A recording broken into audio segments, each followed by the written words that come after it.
Tonight's speaker is David Frum, one of the country's leading conservative commentators. He's a former speechwriter and special assistant to George W. Bush, and he's a senior editor at The Atlantic. Trumpocracy is his 9th book, and in it he examines the first year of the Trump administration. In Trump's demand for public and private flattery, in his expectation that the press be complicit rather than objective, in his paralysis of the state by failing to staff it, as well as filling the ranks of his administration with incompetents and self-seekers, David Frum sees evidence that, in his words, we are living through the most dangerous challenge to the free government of the United States that anyone alive has encountered. Please join me in welcoming David Frum to Politics and Prose.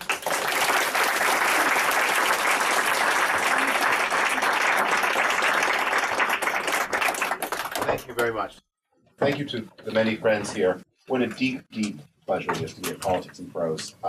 Like I think most of you, I've spent hundreds of hours, usually on the lower level, with children's books and cake. It's nice to be here at the microphone and not expected to buy cake with 5 young people. We are also in a central location of this new era. We are paces away from Comet Pizza, where but for the merest, please don't laugh, because but for the merest grace and mercy, that would have been the site of one of the most horrible massacres of children in American history. And the gunman, he had this moment of rationality, maybe even goodness, maybe even something more than that, where he did not commit the terrible crime he had come to commit. But for that, this would be a central ground. And it is a reminder that lies, disinformation, this is a story that can be written in blood as well as in tears. I don't want to depress you. I think of that, though, every time I drive past that corner. I want to think instead about a story that Norm Ornstein sometimes tells as a way of understanding a little bit of my bona fides on this book. I mean, I have this problem, which is I, like everyone on television, predicted that Donald Trump would lose the election. And when I go back on television opposite Trumpists, they will throw that in my face and say, why should we listen to you? Because you got the prediction wrong. So Norm Ornstein often tells a joke about a friend of his who was an enthusiastic gambler on the ponies. And there's someone who belonged to his father's generation. In fact, the story takes place in the 1950s. To be precise, on May the 5th of 1955.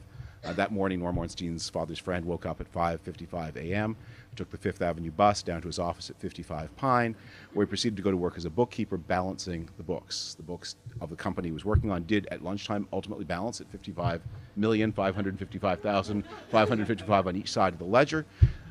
Broke for lunch, had a ham sandwich and a cup of coffee. That cost $5.55 at the local restaurant, and he realized God was sending him a sign. He went to his bank, withdrew all the cash in his checking account, $555, took a taxi cab to the old Aqueduct racetrack, put everything on the 5th horse in the 5th race, who naturally finished 5th.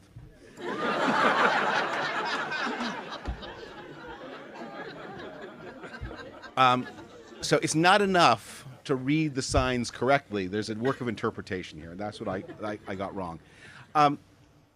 Trumpocracy is not the story of a man. It's the story of a system of power. One of the problems I have in speaking about this book, and I've been doing a lot of speaking, and thank you for listening, has been that whereas in times past a good book talk, like a well-made man's suit, could go 5 or 6 uses between cleanings, now the pace of events is such that you can never speak in the same way twice. There is always news. Today's news is that the staff secretary of the White House has resigned because of very credible allegations that he physically abused, beat 2 of his ex-wives and a 3rd woman as well.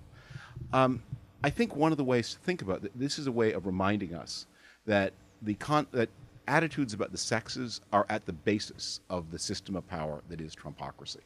It is again and again true that you discover that people in this administration, people in this presidency, I don't mean the administration, because there are lots of people who are doing the country's work at the Department of Defense and Homeland Security and Housing and, well, no, not Housing and Urban Development. That's a sinkhole.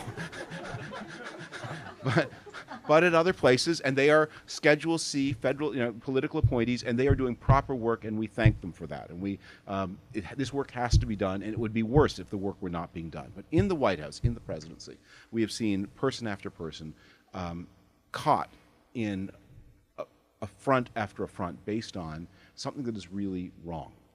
Trumpocracy is a system of power. It is not just the lurid personality of the president. It is the connection between this president and the rest of the White House. It is the empowerment, the pact between the president and his party in Congress. It is the support that is given to the president by Republican donors, many of whom do not like him at all. And it is, above all, resting on the bond between the president and the largest minority group in the country, which is that compact group of people who like Donald Trump, not because of what he is delivering in material terms, but because they see in him a reaffirmation of their core ideas about who should be on top and who should be subordinated. The essence of Donald Trump, the man, is cruelty. And one of the things that I think that we have to face up to ourselves about the species. The Romans built the Colosseum about the year 70, and it stood. And actually, there were regular shows there for the next 400 years. As I understand it, there were shows twice, sometimes 3 times a week. They were almost always sold out. And so for 400 years, you could put bums in seats in this giant auditorium to watch human beings hack themselves to death with swords and clubs. And people came to see it. And that's something we need to face about ourselves. We are not, as some are horrified by cruelty, but some are fascinated by it, and some are enthralled by it, and some are energized by it. And that is the spectacle that Donald Trump has offered the country. I want to talk today, because I'm going to speak very briefly and then take a lot of questions. I know this is a very energized crowd. I want to talk not about all the bad things that you all know, and many of you know them better than me, but about the signs of hope that I see springing up about us. Because the biggest surprise to me in the tour I've done to promote the book has been seeing something that I believed in but hadn't seen before, which is this extraordinary level of social energy and social mobilization. People say, what can we do in a time like this? Well, you're here. You're here. And you're not here to hear me, because, believe me, I've been in the store a lot, and no one was... Nobody particularly cared what I had to say about anything. You're here because of the times. You're here because of each other, because that you draw strength from each other at a time like this. That Franklin Roosevelt spoke of the courage of national unity. And we are building toward a kind of sense of, it's still very contested, but at least 3/5 of the nation is building toward a spirit of unity about what is acceptable and what is not. So here are the signs of hope that I see in this presidency. The first is we have lived for a long time in frozen politics. Imagine a Rip Van Winkle in the year 1990, or a time traveler who can go forward in time or back. The time traveler steps forward in time 25 years from 1990 to 2015, rubs the sleep out of his eyes, and asks, who's running for president? Bush and Clinton. What are they talking about? Iraq and healthcare and the deficit. That doesn't sound like anything has changed. Oh, by the way, who's the biggest jerk in Washington? Newt Gingrich. Nothing's changed. Nothing has changed. The country's changed. In 1990, there's no internet. In 1990, China is poor. In 1990, the Cold War is just barely behind us. The country has changed, but the politics are frozen. Now imagine that time traveler going backwards 25 years. From 1990, it's 1965. The cities are ablaze with riots. The most powerful man in Washington is the head of the AFL-CIO. That was a trade union association that it organized workers and helped them get... Anyway, people here may remember. Followed by J. Edgar Hoover. And there were conservative segregationist Democrats, there were liberal Republicans. It was a different world. In a dynamic country like this, things do not stay frozen normally the way they were in politics between 1990 and 2015. Whatever else Donald Trump has done, he has thrown the jigsaw puzzle of American politics up into the air, and a new pattern will land. A pattern that maps better to the country than the frozen politics of the past quarter century, where the same people, often literally the same people, but the same configurations of people, talked about the same things in the same way, even as the world wildly changed around them. Donald Trump has forced this country to confront a series of issues that it was easy for people in the privileged or successful parts of the country to ignore. This terrible drug crisis that has killed more Americans now than the Vietnam War. What is happening to middle-class wages, the crisis of despair and loneliness. If you do polls, I mean, I've become interested in polls that ask questions like, do you have a lot of close friends? And that is like a straight line drop from 1970 to now.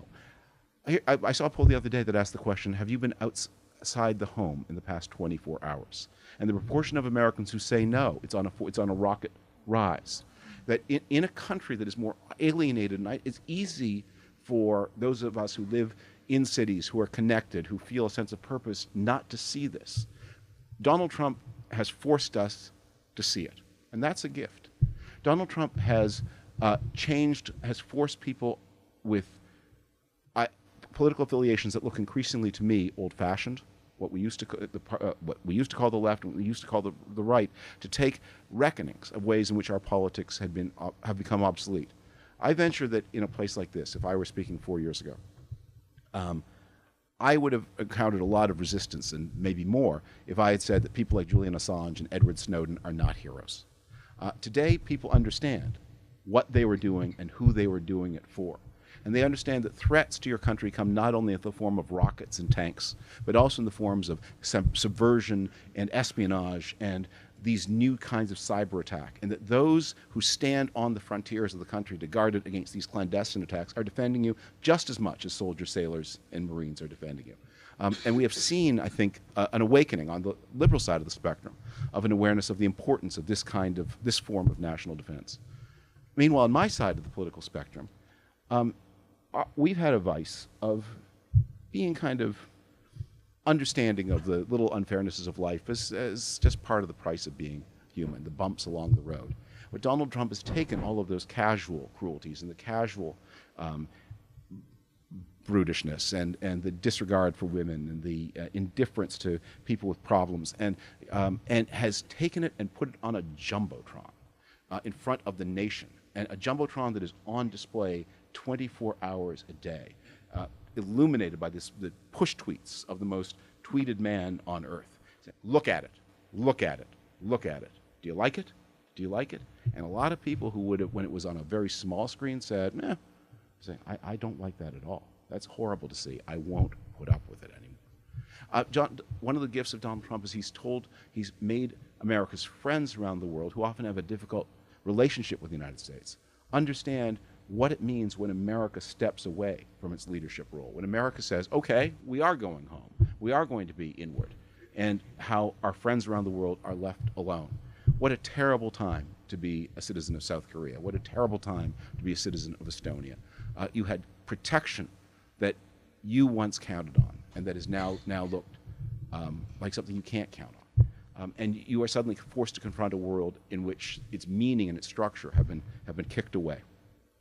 A gift, but out of that, they get the understanding of realizing there was a world order that backed by the United States, and it did do mostly good, and we need it back. And maybe if we can get through this passage together, that we and the Americans together can build something new in which the United States finds again a constructive role for itself as the undergirder of this world order. I think that I see a gift in Donald Trump in that it's so often said that presidents make us appreciate the qualities they lacked. Barack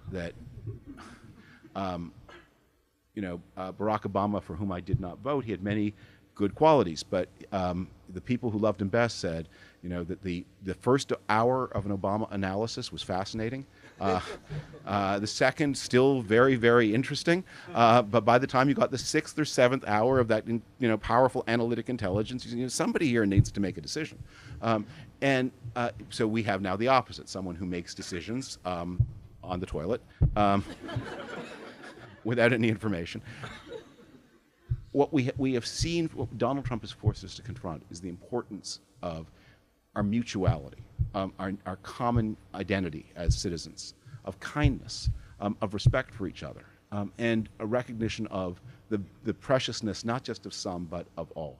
You know, one of the reasons I think I've called this book The Corruption of the American Republic is because so many people are implicated in what has gone wrong, not just Republican members of Congress, but so many more.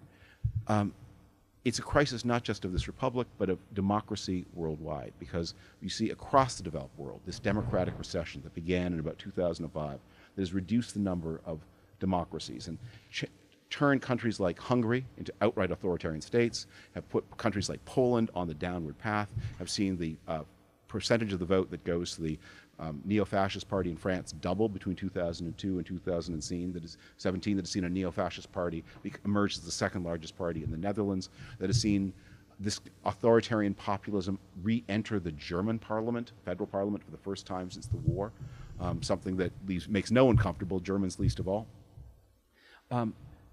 But in this global crisis of democracy, we also have to confront something about this country. Democracy is not a light switch that is on or off. It is not true that automatically, if your democracy begins to deteriorate, the next thing you have is a democratic breakdown like the 1930s. That doesn't happen again. Nothing will happen again like the 1930s. But what we are seeing is this big question about the country, and here's where I'll end and throw it open to your questions.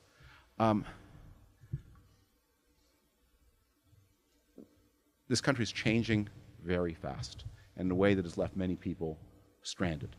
It is becoming more ethnically different at a time when relations between groups are more contested. We have seen a breakdown in relationships between men and women. If you look at people under 30, not only are fewer of them married or living with a person of the opposite sex than ever before in the history of numbers, or recorded numbers, but if you ask the question, have you had a sexual relationship with somebody in the past 3 months, that too is at the lowest point since before the sexual revolution began. That we have this crisis of aloneness in America. I talk about that in the book.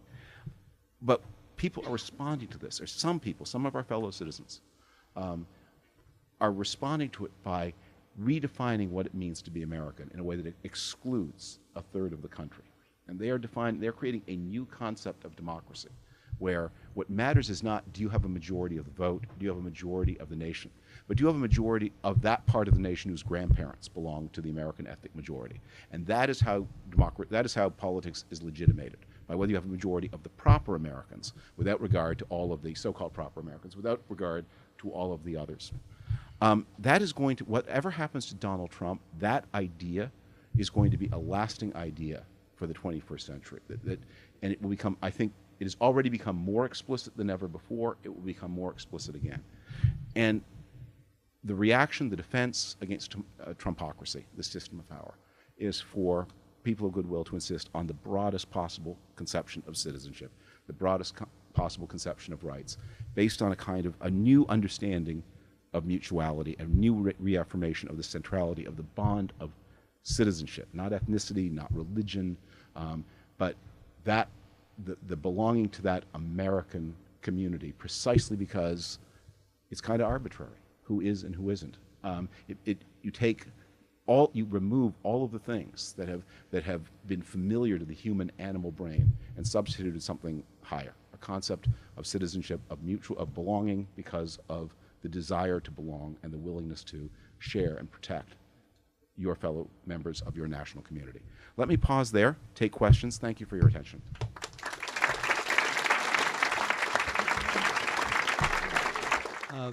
Thank you for your talk. I recall sitting in this room several years ago listening to Lewis Lapham talking. I don't remember what book he was promoting, but he was tossing out rather casually, I thought, this idea of the end of democracy. And I remember sitting here being sort of flabbergasted at the idea that could even be in the realm of possibility. So during the Q&A, I asked him what he thought most likely would replace it, and he said some form of oligarchy, possibly. My question has to do with the fact that I think a lot of people adopt their political positions fairly young and hold on to them through their life. So my question has to do, what do you think of this recent poll, where 2/3 of millennials have indicated that it is not essential Yes. to live in a democracy. That's the Yasha Monk survey I cited in the book. Yasha Monk is a German political scientist now at Harvard who got a big grant to ask people across, I think, 12 countries, is it essential to live in a democracy? And among people born in the 1930s, something like 90% said yes, and among people born since 1980, something like 25% said yes. And just because the results were so incredible, he asked a follow-up question, because one of the things about polling is you can't assume that the people you asked the question to understood your question in the same way that the people who wrote the question did. So he did a couple of follow-ups, and one of them was, well, how would you feel about a government led by a strong man who could cut through ordinary politics? And he found that was the opposite, that whereas people born in the 1930s, almost 100% said no, that among millennials, again, about a big chunk, not a majority, were prepared to say yes, and rising over time. So what's going on there? Part of it is just distance from World War II and the Cold War, and a lack of remembrance of what non-democracy looked like. You can imagine it looks like a charismatic leader if you don't remember the last time we tried it that way, we as a species. But I think it's also this, that for the 30, 40 years after World War II, democracy was not just a system for protecting citizen participation and citizen rights. It also delivered an endless stream of miracles to ordinary people. People who had been hungry during the Depression walked into their kitchen and there was a refrigerator. And in the driveway was a car. And there was a vacation. And you could afford to go somewhere away from home.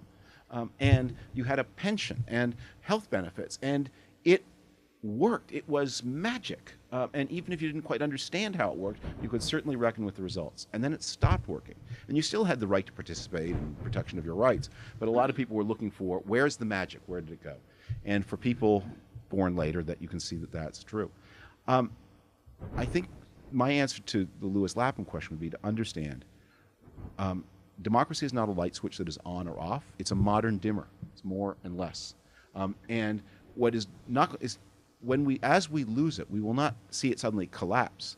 We'll for a long time be arguing over whether anything has changed at all. But what we will see is somewhat fewer get to vote.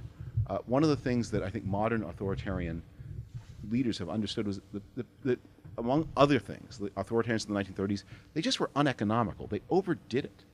You don't need to cancel elections. You can get the same result by identifying the 6 points of people whom you don't want to vote and finding some way to stop them. And then you continue with the election.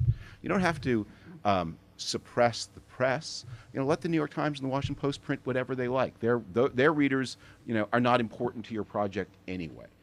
Go to Facebook and manipulate that. And if you can manipulate that, and that is certainly what goes on even not only in Hungary, but even in Russia, where until extremely recently, the prestige written press was allowed to be more or less free, but television was controlled. So I don't know what to call this new system. Where it's established, I call it repressive kleptocracy. Whereas rising, I call it authoritarian populism. Probably we need a jazzier name than any of that, but it's a real thing. Yes, sir, over on this mic. Is there a second mic? Yes. Thank you. Okay. All right. So my question is somewhat two-part, but so it seems as though that the ecosystem for which this, us versus them is kind of getting wider. Is that there are more people who think about them versus us. And I mean, I use the example of, for instance, with this whole Nunes memo, okay? Mm-hmm. There's been this back and forth, and even though you had the National Review, they did their big, against Trump, thing before the election, but I'm seeing like quite a few of their, top editors and writers were in support of the Nunes memo. And I'm even seeing there's that double speak that Trump does, that you're seeing some of the Republican congressmen are doing that too, in terms I support the institution of the FBI, but we really got to do something about the way that this thing was carried out. So I'm just saying that even as a liberal or as a conservative, if you want to get to more of a we, it seems as though it is so strong out there. It's us versus them. Is that how do we get back to we and us? That's such a powerful point. I totally agree with you. here's something else I worry about with the Nunes memo. It's really shone a lot on something. One of the themes of the book is, even if the United States gets through all of this more or less happily, there are going to be some enduring consequences. And the Nunes memo and what's happening at the House Intelligence Committee symbolizes this. The United States has spent the past half century putting tighter civilian and congressional control over the national security state, over the military, over the FBI and the CIA. And that has rested a lot on the willingness of those extremely powerful and secretive agencies to work with Congress, because they went through the tremendous scandals of the 1970s, and out the other end of it, they realized we will be more legitimate and more secure if we keep Congress in the loop, and not just report to the executive, but report to a House and Senate Intelligence Committee. And when for the half century that those committees were established, they were a special prize in Congress. You didn't not just anybody got on those committees. It was a form of recognition for the most public-spirited, most intelligent, most hardworking, most conscientious members of both houses. And they, by and large, they honored. There are very few leaks out of those committees. I can't remember one. Maybe there's been one. I can't remember it. They have kept secrets, and the result has been the agencies have shared information. What Nunes did was a breach of the basic logic of how those committees are supposed to work. You have to ask yourself, if you're a younger person at the FBI or CIA watching this, can I share with Congress the way we did for the past 50 years, or do we need to rethink that? Those agencies are always trying to slip the leash away from civilian control. You know, ask yourself this. The President's daily brief, how informative do you think that is today? I mean, that under past presidents, usually 3, 4, sometimes 5 people would see it. The President would see it, usually the Vice President, always the National Security Advisor, always the Chief of Staff. In the Bill Clinton administration, the First Lady saw it. That was, and a redacted version was shared with former presidents. But the former presidents didn't get the full high test stuff. So 4 or 5 people. Donald Trump is apparently sharing his brief with 14 people. And he's told the agencies, I want 1 page and lots of pictures. And they know that if there's anything really spicy in it, he will blurt it to the first visitor to the Oval Office he wants to impress. So he wants you to leave stuff out. He's asking you to leave stuff out. It's a lot of work to put the stuff in together. Too many people are seeing it, including the president's son-in-law, who you have a lot of questions about if you're a member of an intelligence agency. I bet it's become a lot less informative than ever before. How do you make it informative again? Because these agencies they have a lot of secrets, and it's really on them whether they share. Yes, sir. Hi, I'm an high school American history teacher. And until recently, I think I could have offered up an explanation of Republicans and conservatives with which a Republican or conservative would have agreed. And I guess recently I'm flummoxed by the direction of the party. And so my question to you is, what is or may emerge as sort of the North Star of modern Republican conservatism after the turmoil we're seeing now? Yeah. I see 3 futures for the Republican Party. The most attractive is also the least likely. And that is that out of defeat and the need to reorganize and reconnect with new kinds of voters, it emerges as a modern, right-of-center, business-oriented party, like the British Conservatives or the German Christian Democrats or the Australian Liberals. You know, every society has those who have more to lose than to gain from politics and those who have more to gain than to lose, and both are entitled to representation. You may identify with one side or the other, but you recognize that the other exists. And the people who have more to lose than to gain want a political party, and they have one in almost every democracy. Historically, the Republican Party was that here, and it may go back to being that. That party would be radically de-ethnicized. You know, the question about the weird thing about the Republican Party of, say, 10 years ago was why that people who you might think would vote Republican because of their interests didn't because they felt insulted. That, you know, why is an Indian American who owns 10 hotels? Like, why isn't he in the Republican Party? I mean, like, he just wants you to speak politely to him. And then he's got a lot in common with the historical vote winner, the lesbian partner in an accounting firm. Why isn't she, you know, with her high income, a Republican? Or the, professionals of different ethnic backgrounds. Why aren't they? That was always the question. I mean, no party should get 100% of the vote or want it. There are a lot of people who shouldn't be. High school history teachers probably are not going to be Republicans. But that's why you have competitive elections. So that's one future. A second future is that the party continues on the path it was before Trump, and that is a highly economically individualistic party, very plutocratic, that cannot win a national majority, that has some ethno-nationalism in it, just enough to energize a base, not enough to be a majority, and that party then becomes competitive mostly at the state level and as a party of Congress where it basically exercises a veto over the majorities that Democratic presidents can summon. And that was the path the party's been on since, from 2010 until now, a veto party that was backed by 44% of the country.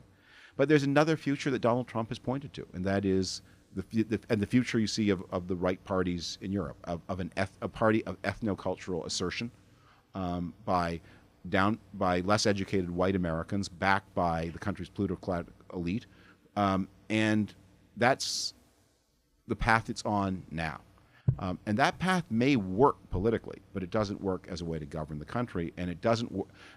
Although it pushes the Democrats, by the way, in directions that are also very dangerous. Because one of the questions that doesn't get asked enough, and maybe this is a crowd to offer this hard teaching to, that the Democrats have two futures ahead of them. One is they become the Eisenhower party, the party of the big American, middle, unlike Eisenhower, slightly listing to the left, but that adds to its traditional base the people who voted for Romney but not for Trump. I talk in the book about what happened in the state of Pennsylvania, where Trump and Pat Toomey both got 1.2 million votes, almost exactly the same number of votes. But Toomey ran 200,000 votes ahead of Trump in the well-to-do suburbs of Philadelphia, and Trump ran 200,000 votes ahead of Toomey in the deindustrialized areas around Pittsburgh and in mining country. And those 200,000 votes are probably more available than ever to a Democratic candidate, especially the women. And you can imagine such a Democratic Party, but you can also imagine a Democratic Party that looks at that follows the same pressures that have taken the Labour Party in England, where it is going, or in Britain, and becomes a party of ethnic identity, of its own kind, more enthralled to its activist base, more energized. And I think that's the way, at least the 2020 primary candidates are betting the party is going. And although that may possibly work, I don't think it will, but it may possibly, it's again, no basis to govern the country. Yes, over there. I'm a little afraid my question might seem unrelated to the rise of Trump and his electoral victory by a tiny margin, but I think it is related. How much do you think the rise of this nasty populism in the United States and even more in Europe is due to the unwillingness of responsible leaders in both parties to consider the threat of Islam to Western values? Well, I think the failure to cope with mass migration is the proximate cause of the rise. Just this one exception. What is that? Muslims. But the reason we are so sensitive to Muslims in particular is that countries feel that they've lost control of their borders, and where countries feel they have lost control of their borders, you get these populist reactions. I mean, if I were giving this talk in 2014 and I was asked which are the countries that have been least susceptible to this kind of movement, I would have said Canada, Australia, and Germany. And then Germany had this huge influx in 2015, and suddenly the alternative for Germany, their version of this kind of politics, is in the national parliament. As a phrase I often use is, if liberals insist that only fascists will patrol the borders, then the voters will hire fascists to do the job that liberals won't do. But I think it's an illusion to believe that there is something about Muslims as Muslims that makes Muslims inherently dangerous. It's the ideology. It's not the people, per se. It's the ideology, the belief system. One of the things I believe about all religions is it is really kind of amazing, our ability to model God upon ourselves. If we want to be violent, we will find, whatever our tradition, a lot of opportunities, a lot of instructions to be violent. If we want to be kind, we can find it.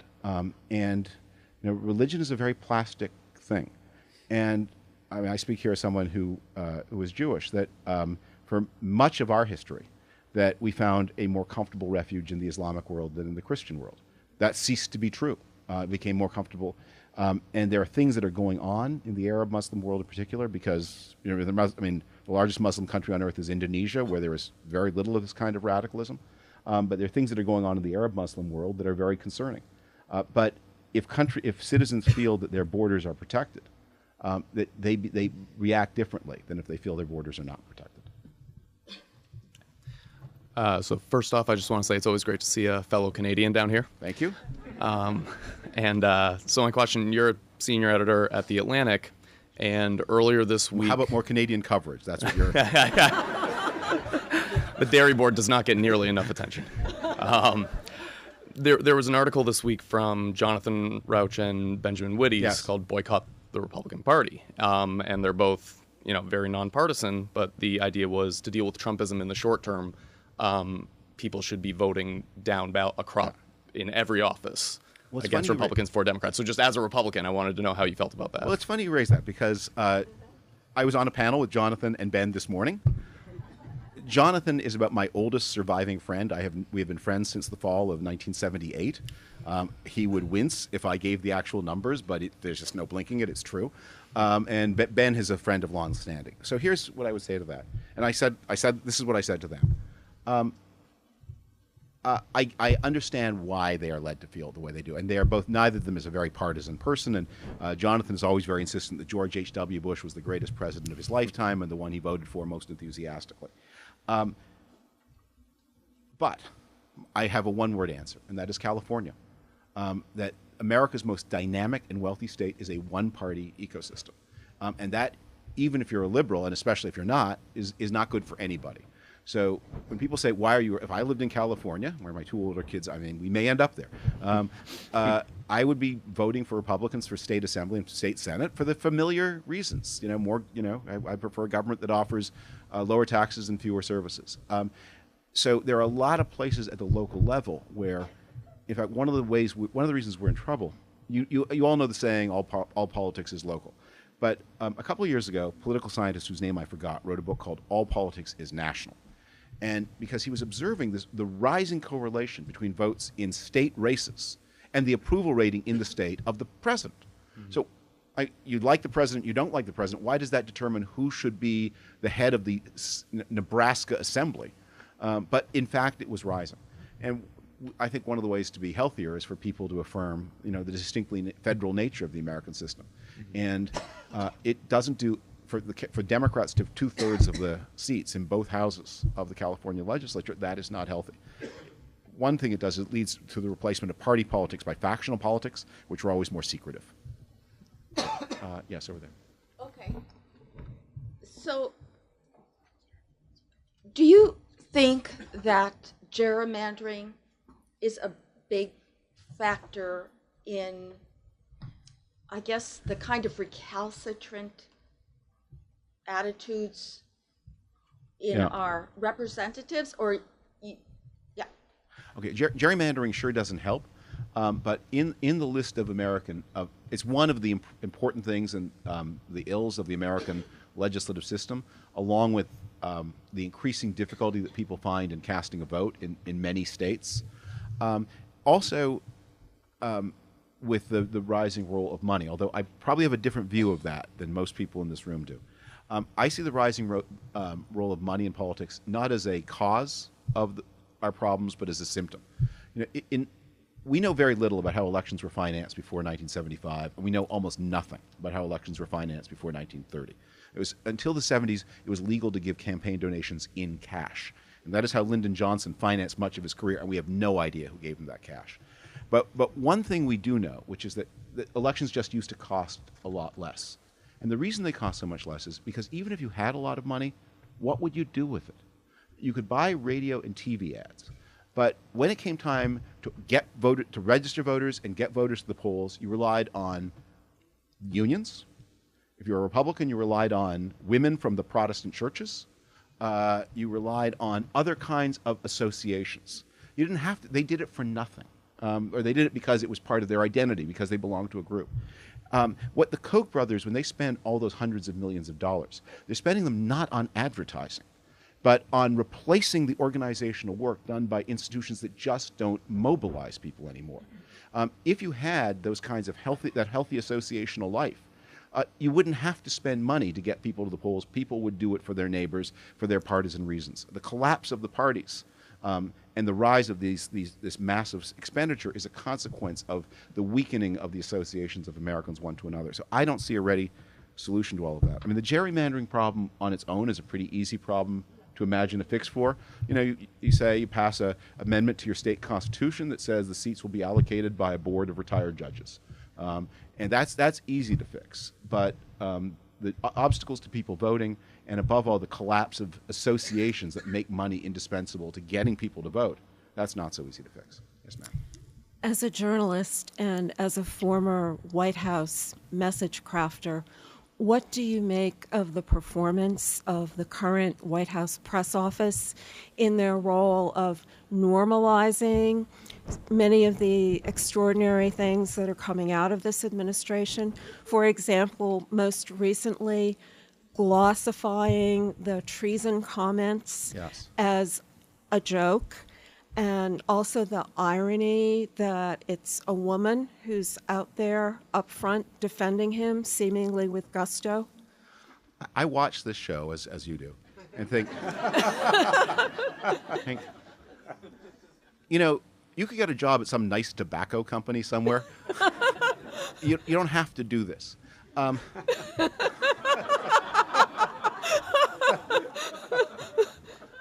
I think a lot about the White House staff and what different people do, because their roles there, there are situations which are genuinely tragic, where we need to have a National Security Council. We really do.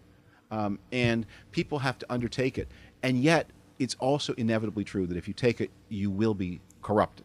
And there's something very tragic. I mean, it's like a existentialist novel with people have to sign up.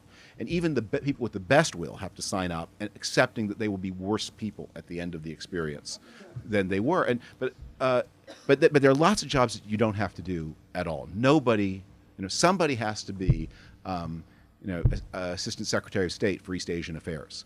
And we are worse off when there isn't such a person. But White House can function without a press secretary, and no particular person. The country's not losing anything, if you don't. And you look at it and say, why are they doing it? I mean, in the book I talk about, I have a debate with Elliot Cohen that I reproduce, not a debate, but a discussion with Elliot Cohen, who many of you may know.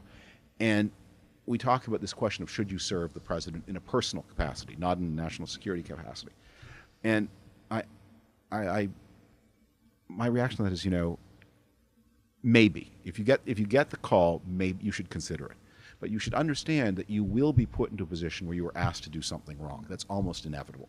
And you have to know yourself and know whether you will be able to say no. And then you have to consider this, that if the person hiring you were as certain as you that you would say no to the wrong thing, you would probably not be offered the job. Yes. I apologize in advance for my lighthearted question. We can use one. No, bless you. Can you reflect a little bit on your relationship with the Mooch? And also, did you know that he went to Harvard? One of the things you saw this. When he said that, one of the things I did not say, and I'm not sorry about us, because it was an inside joke. Was I think you mean to say you went to law school in Cambridge? Okay, so he's my new best friend.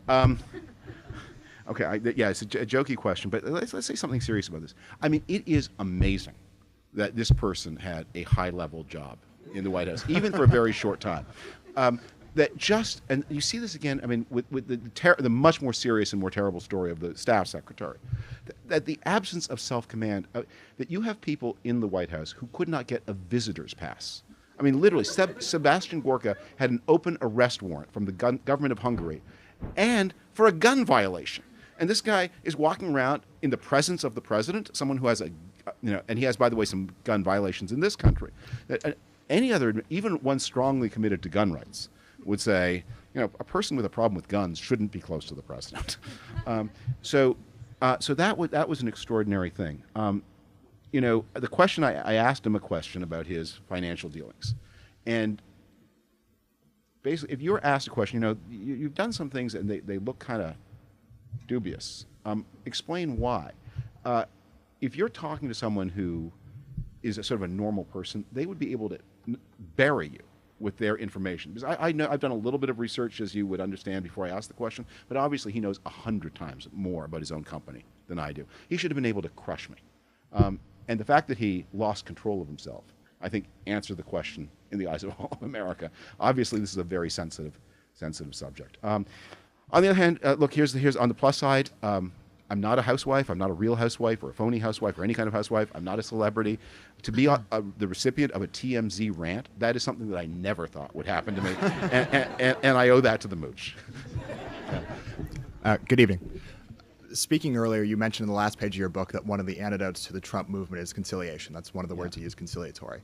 And so far, we've seen on both sides of the aisle, Democrats have the resistance movement, Senate Democrats have overall, despite changing today, typically been recalcitrant to anything this administration has wanted. So my question really is, does the antidote to Trump, conciliation, come from both parties, or is it one that can be resolved by one partisan or one party or the other? I was thinking more of the attitude of individual people, and that so in Congress has its own rhythms and its own dynamics. I mean, I think it was incredibly foolish of the Democrats to be drawn into the government shutdown, and when they were, the trap that was so obviously waiting for them instantly sprang. So they shut down the Congress for over two issues: children's health and DACA. The Republicans instantly surrendered on children's health, as if the Democrat, you could have predicted if you thought about it for even 2 minutes in advance, or as if you were not driven by your 2020 primary competitors. And so the Democrats shut down the government for illegal aliens. And that was the story that the Republicans wanted from the very start, and the story that they got. So that's a story about just having a little bit of prudence and not being enthralled to your 2020 candidates and your Democratic base. But the conciliation means more, I think,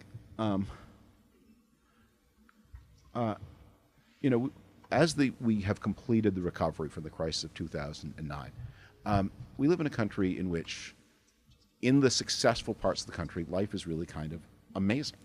And there are opportunities, and there's work, and the food's great, and until we get submerged beneath the onrushing oceans, the cities are organized, they're incredibly safe.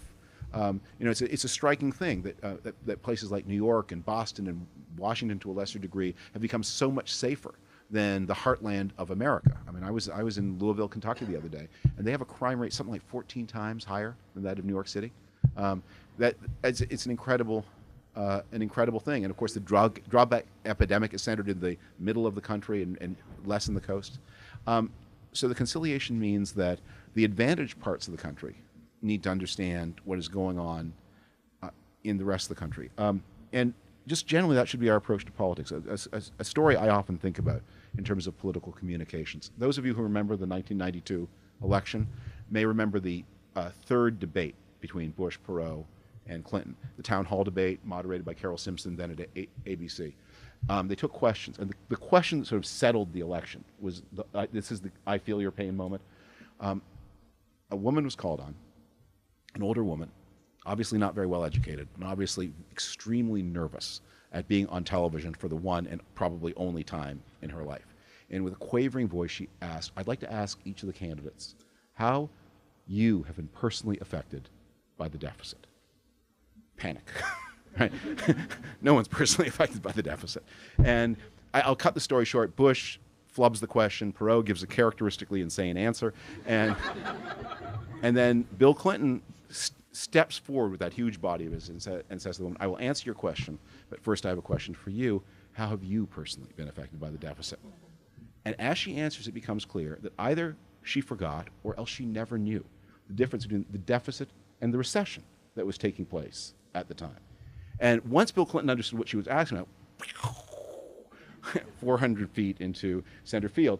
But it's important to remember that the language of politics is a second or third language for most of your fellow citizens, that it is hard for them to tell you what is on their minds. And they use words that they've heard from other people. They're trying to express themselves in ways that they hope will be intelligible to others. And and when they use their private language, their own language, it often seems rough or crude or insulting or insensitive. And so the challenge for those with advantages in life is to hear the question behind the question and to be able to understand what people are really concerned about with a language that doesn't come easily to them. Thank you.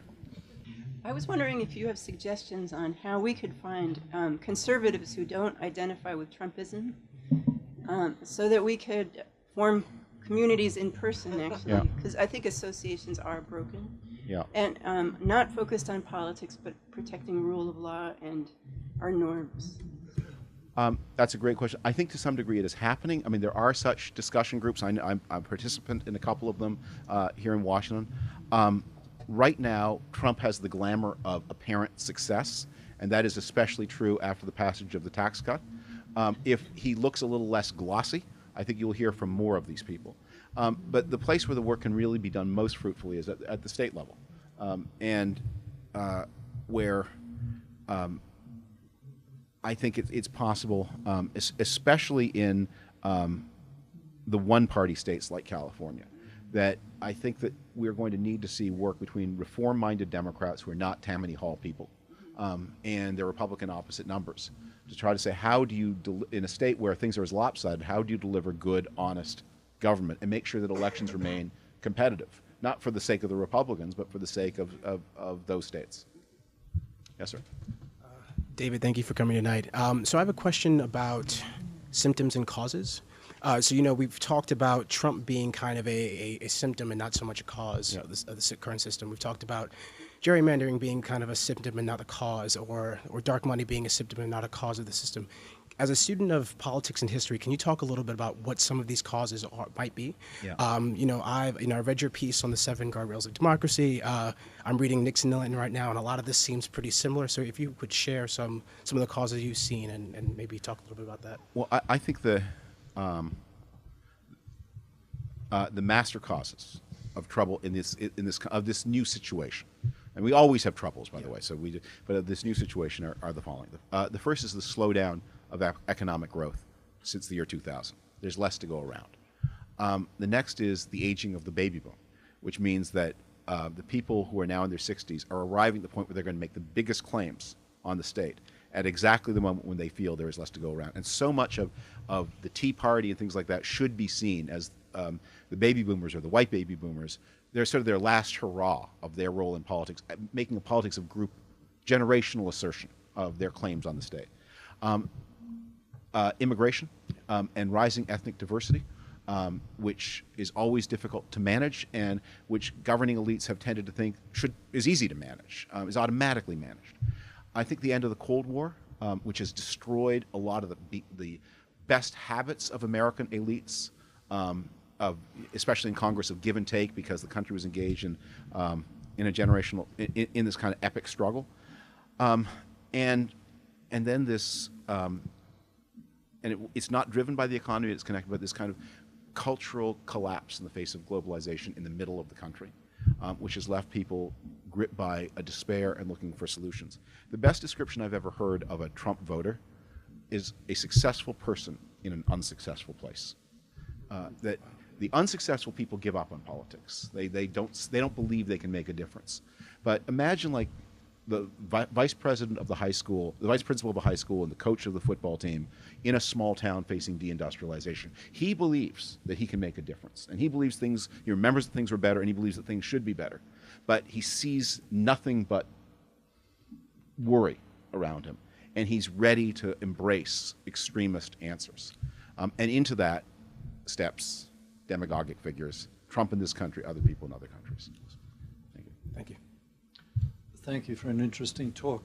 The Founding Fathers were suspicious of the pure forms of government, kingship, aristocracy, democracy, because they thought that each of them had characteristic flaws. And the flaw they saw in democracy is that it tends to throw up populist demagogues. So they designed a system of separation of powers to control that. My question is it going to work? Well, they wrote a system of government, and it's been written, rewritten, and rewritten again. I think one of the important benefits of a really close study of history is you come after a while to know these people as people you might have known in your own life. And there's this way of talking about the founding generation as if they were demigods. And by the way, as if they were all one thing. People talk about the founders, forgetting they hated each other. One of them killed another, and then another one tried to hang the one who killed the other. Through the Civil War and through Reconstruction, we rewrote a lot of their system, and then New Deal, we rewrote it again. And while we inherit the system and it's continuous, the answers the answers are in us. We can't just look backwards. But I'll tell you one thing that they did anticipate is that there's a lot of discussion in the notes of James Madison about the 1787 Constitution about the risk of corruption in the presidency. They were intensely aware of this problem. And they had seen it. They had seen republics snuffed out in their time. In 1787, the Polish Republic was about to be carved up. They had seen Sweden, which was a monarchy, but had a republic, ripped apart by the intervention of foreign governments in its politics. And the thing they worried about a lot was the United States, a comparatively small and weak and poor country, with three powerful neighbors, Spain, France, and England, in the Western Hemisphere. Would they try to bribe the president? And at the convention, they talked twice about the example of Charles II, who was the King of England and Scotland at the time of the grandparents and great-grandparents of the authors of the Constitution, who took bribes from the King of France in order to allow the King of France to make war on the Netherlands without England intervening, and who surrendered land on the continent to France. And the Charles II example, the corrupt president in the pay of a foreign power, that is something they thought about a lot. And I think their remarks have some instruction to us, because I think that is the part of where we are now that would not surprise them. It was 230 years, good run. But the problem did eventually show up. I think this is the last question. I want to tell you I really enjoy your appearances on Bill Maher. Thank you very much. I think you saw the last one. I thought you were very principled. Didn't you say you had voted for Hillary? Yeah, I wrote that. One of the things that has been a rule of mine, I have no illusions about how interesting or not interesting my personal thought processes are. But I do feel that when you've taken any position in public, if you change your mind about anything, you owe the 11 people who care some kind of account of why you've done it. So I did vote for Hillary. It was a difficult thing to do. I was not in D.C. on Election Day. I cast an absentee ballot. You get it in the mail. And I filled it out, and then it sat in my outbox for about 5 days as I hesitated. But in the end, I believed, I have a lot of problems with her. Maybe others do too. But I believed in the end two things about her. One was that she was a patriot, and the other was that she knew the job. Because one of the things I've really come to believe is there's such a thing as being good at the job of president, independent of whether you're delivering the right answers. Just do you have the ability to run a meeting where you make sure that the most junior and least important person at the meeting always talks first? Do you know that? Do you know how to manage the staff process? Do you know how to staff an administration? So I believe she knew all of those things. And I also believed, and this is one thing that I try to impart to my conservative friends, one of the habits of mind of people on the right is the belief that we're always 5 minutes from midnight, on the tipping point. Paul Ryan gave that speech. And I believe politics never ends. And when you lose, it's the setup to the time you win, and when you win, it's the setup to the time you lose.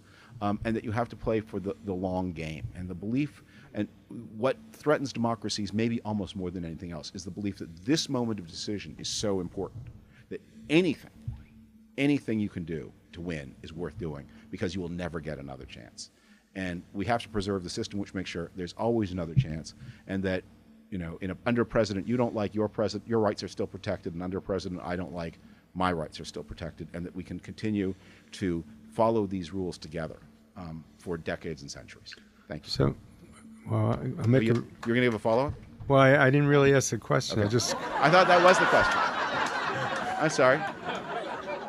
All right, sorry. I don't mean this to be patronizing, but why are you a Republican? What attracted you to conservative principles. Okay, that's a good way to I'm end not putting that. I'm not saying you can't be principled, but okay, you don't seem like your average Republican. Well, I'm a pretty weird dude generally, so. But why am I a Republican? First, on the core question of, are you someone who has more to lose from politics than to gain? I'm that person. Are you someone who is are you concerned with markets and business and private property? That's me. Do you want to see the private sector bigger and the public sector smaller? Yes. As I said, if I live in California, I would be a very enthusiastic supporter of the Republican Party of California against the Democratic Party that I think costs too much. But one other thing and why I'm especially a Republican now, because these are, they're proud, in the history of any party, there are prouder and less proud moments. And there's 1864 up here, and there's 2016 down here. But a political system doesn't work very well if there's one party committed to democratic norms and only one party. You need two.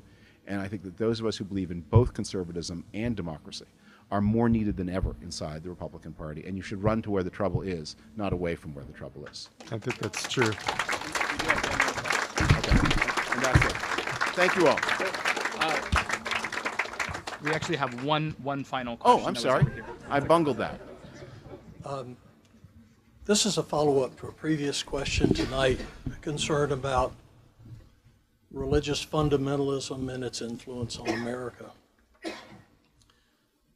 I share that concern very much, and I don't like the way religious fundamentalism is emerging in politics.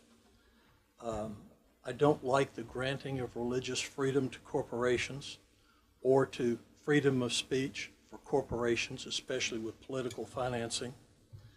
I really don't care for so-called self-appointed religious evangelicals supporting a child molester, wackadoodle judge in Alabama.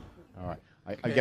Let me say, I'm really interested in what you think about if you could assess the move currently underway and gathering steam of religious fundamentalist Christian Sharia law. Okay.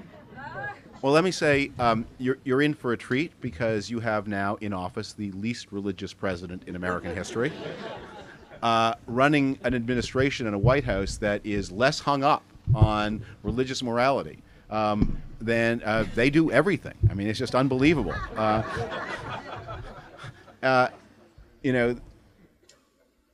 When Hillary Clinton was asked that question in the debate, is there anything good you can say about Donald Trump? She answered, I like the way he raised his kids, which is an answer she might want to take back or rethink. But here's the thing I can say that is good about Donald Trump is that he's not a hypocrite, that he never pretended to be a good man. He's not a good man. He doesn't pretend to be otherwise. And he doesn't pretend, there are people who around him who will tell you that he's religious. He's so obviously not. But here's the thing that is happening in the Trump years, and I think Trump himself is going to accelerate this, that in the 1990s, if you surveyed American religious attitudes, you saw a country that was dramatically more religious than any other developed country. I mean, Americans, 90% or whatever it was, believed in God, believed in life after death. Huge, overwhelming, almost unanimity answering religious beliefs. Then when you observed religious practice, what you just saw was a country that didn't look that different from other developed countries, where if you looked at how many people went to church or other behaviors, there's this huge gap between what Americans said and what Americans did. And in the 21st century, that gap began to close, and close very, very fast. And you saw this huge increase in Americans who said they had no religion. You didn't see a decline in Americans going to church. That it was a lot of people who had been sort of weakly religious before, or identified as religious without doing it, stopped doing so. And I think that trend, I'm guessing that people like Roy Moore and the attitude of evangelicals to Donald Trump may probably accelerate that, and that you're going to see a more avowedly secular country in the future. Whether that's a good thing or not, however, I really have to question, because religious faith as a way of guiding individual behavior is the most powerful tool we've ever. I talked with the gentleman who asked the question about Islam, about religion as an ability to bring out the bad. It's also a force that can bring out the good when we wish it. And when we lose it, and we are losing it fast, I think we're going to lose something precious. and that religious people, I think one of the ways that younger evangelicals will speak about the Grahams and the Falwells is that they have failed them, is that they have seen religion as a system of political power and not as an inspiration toward greater goodness and kindness in human beings. I'll pass that along to the people at my church.